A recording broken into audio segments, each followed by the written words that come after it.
Những rủi ro mà ngành nông nghiệp ở các nước đang phát triển phải đối mặt. Tổng hợp từ một cuộc tranh luận trực tuyến, hai yếu tố khiến sản xuất lương thực trở nên khác biệt hoàn toàn so với mọi hoạt động kinh tế khác. Thứ nhất, con người cần thức ăn mỗi ngày và ai cũng có quyền được tiếp cận nó. Thứ hai, sản xuất lương thực phụ thuộc sâu sắc vào tự nhiên. Một yếu tố mang tính chính trị, yếu tố còn lại thuộc về thiên nhiên. Và chính sự kết hợp đó khiến ngành sản xuất thực phẩm trở nên mong manh hơn bất cứ ngành kinh doanh nào khác. Đồng thời, những giá trị văn hóa gắn liền với thực phẩm và nông nghiệp cũng ăn sâu vào mọi xã hội trên thế giới. Ở khắp nơi, nông dân phải đối mặt với những rủi ro lớn, thời tiết cực đoan, biến đổi khí hậu dài hạn và biến động giá cả trong thị trường đầu vào và đầu ra. Nhưng nông dân quy mô nhỏ tại các nước đang phát triển còn gặp nhiều bất lợi hơn, từ điều kiện tự nhiên như đất kém màu mỡ, mưa không ổn định, cho đến những yếu tố con người như cơ sở hạ tầng yếu kém, hệ thống tài chính hạn chế, thị trường thiếu minh bạch, công nghệ và kiến thức lạc hậu. Điều nghịch lý là nạn đói lại phổ biến chính trong nhóm nông dân này.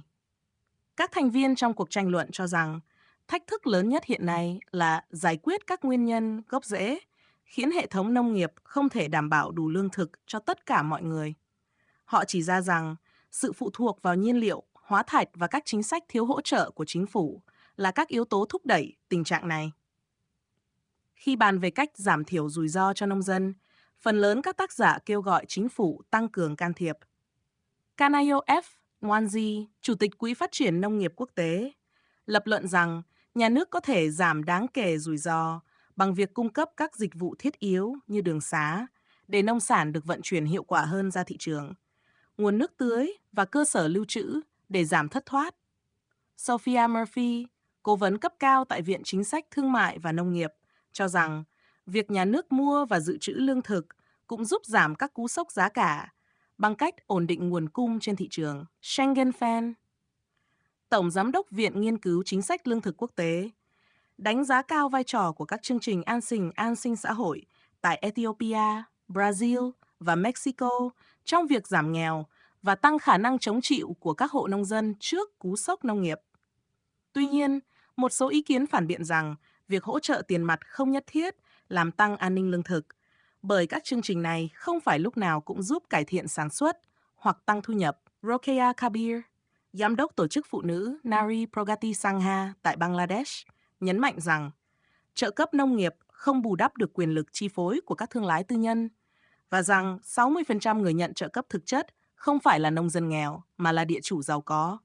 Nwanze, Murphy và Fan cho rằng các công cụ quản lý rủi ro tư nhân, chẳng hạn như bảo hiểm, thị trường kỳ hạn và tín dụng nông thôn, có thể giúp nông dân nhỏ giảm rủi ro và đầu tư cải thiện sản xuất. Nhưng Kabir cảnh báo rằng các chương trình hỗ trợ tài chính thường khuyến khích mô hình canh tác thâm dụng đầu vào, khiến chi phí tăng cao hơn giá trị thu hoạch trong trung hạn. Murphy cho rằng khi thị trường kỳ hạn bị tài chính hóa quá mức, chúng thúc đẩy biến động giá ngắn hạn, làm gia tăng bất ổn lương thực cho nông dân. Nhiều ý kiến nhấn mạnh cần tăng tính minh bạch của thị trường để giảm biến động và xác định liệu nguồn cung có đủ hay không. Một số khác cho rằng các tập đoàn nông nghiệp phải chịu trách nhiệm cho các tác động tiêu cực mà họ gây ra. Nhiều bài luận đề cập đến biến đổi khí hậu và hệ quả của nó đối với nông nghiệp quy mô nhỏ. Fan chỉ ra rằng, ngoài việc làm giảm năng suất, biến đổi khí hậu còn làm gia tăng tần suất và mức độ nghiêm trọng của hiện tượng thời tiết cực đoan, khiến nông dân nhỏ càng dễ tổn thương hơn. Sự khó đoán ngày càng tăng của thời tiết làm cho việc quản lý rủi ro ngày càng khó khăn. Theo ông, một giải pháp là phát triển các giống cây trồng có khả năng chống chịu tốt hơn với xu hướng khí hậu mới. Pat Mooney, đồng sáng lập tổ chức ETC, cho rằng để sống sót qua biến đổi khí hậu, chúng ta cần các chính sách giúp nông dân đa dạng hóa giống cây và vật nuôi.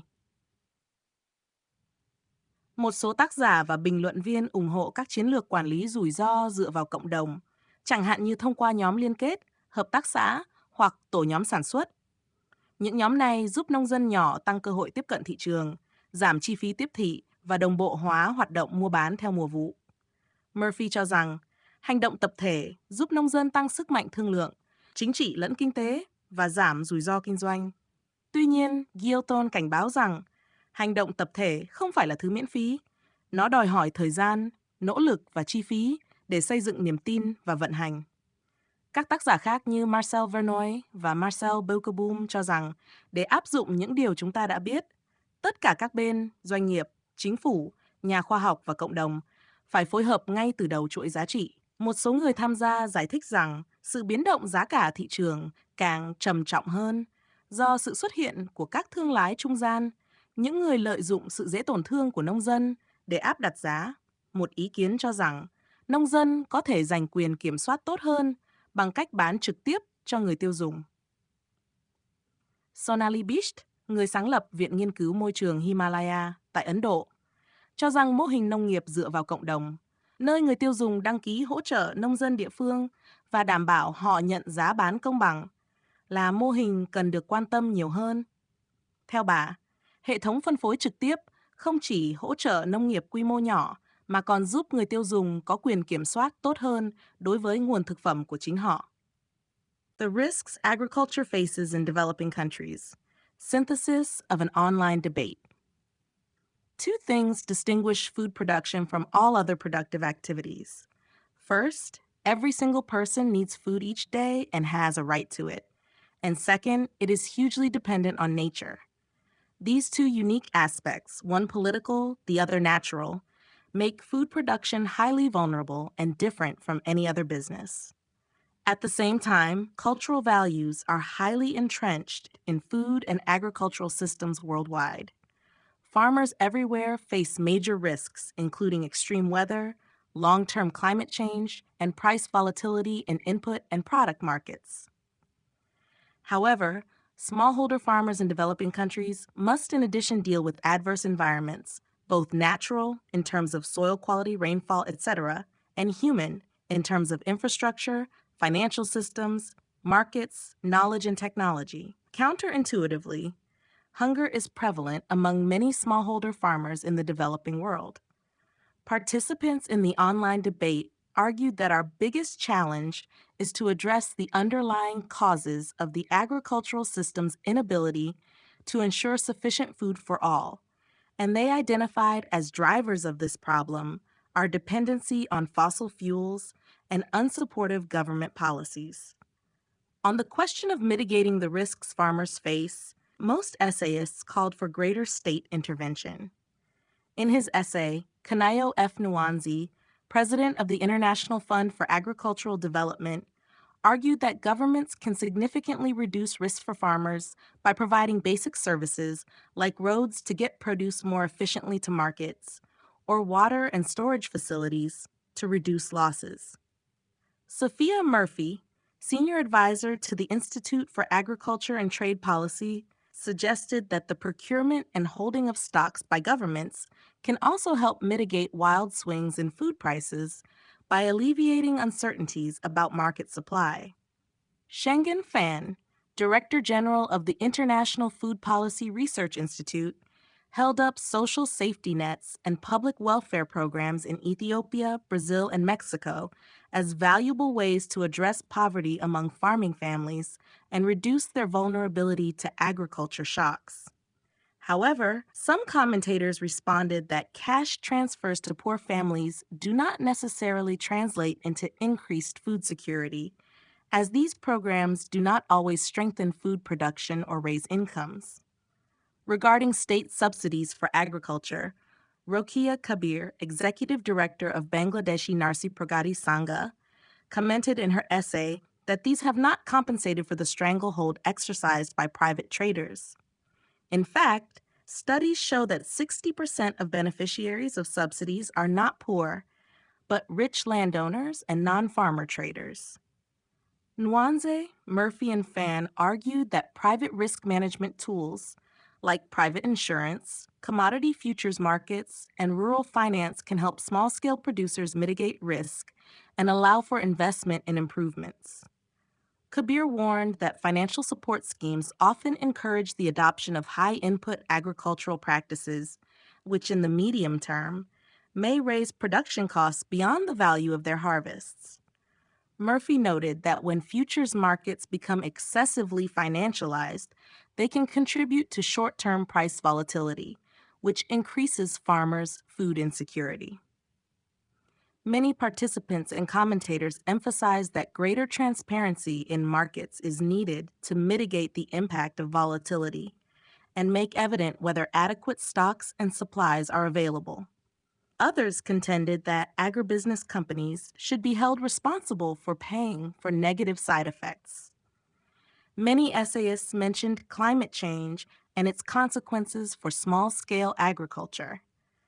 Fan explained that in addition to reducing crop yields, climate change increases the magnitude and the frequency of extreme weather events, which increase smallholder vulnerability. The growing unpredictability of weather patterns increases farmers' difficulty in managing weather-related risks. According to this author, one solution would be to develop crop varieties that are more resilient to new climate trends and extreme weather patterns. Accordingly, Pat Mooney, co-founder and executive director of the ETC Group, suggested that if we are to survive climate change, we must adopt policies that let peasants diversify the plant and animal species and varieties breeds that make up our menus. Some participating authors and commentators argued in favor of community-based and autonomous risk management strategies through collective action groups, cooperatives, or producers groups.